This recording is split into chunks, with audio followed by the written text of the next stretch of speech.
You may have heard there is a warning tonight for all Americans traveling internationally, tied to the still developing situation, of course, overseas in the Middle East. The State Department is urging U.S. travelers to take extra care abroad.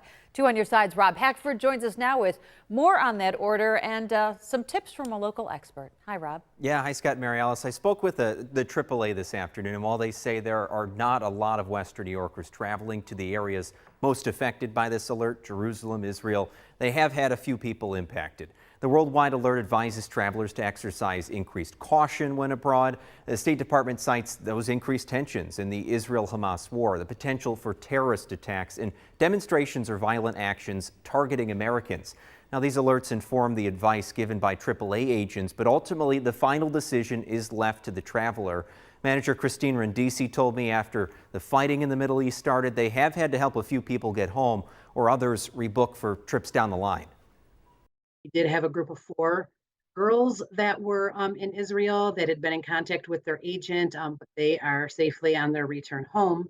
We have another set of 4 couples that are supposed to be going on a Holy Land cruise with Oceana, and they've removed certain stops that they were supposed to make. Israel being one of them, Jerusalem being another.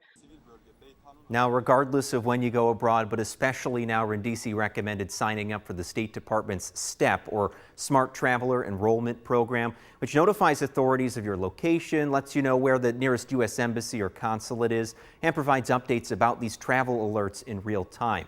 Now, the last time the U.S. State Department issued this alert was back in August 2022, so it hasn't been that long when an al-Qaeda leader was killed by a U.S. drone strike. On your side in the studio, Rob Hackford, Channel 2 News. Rob, thanks.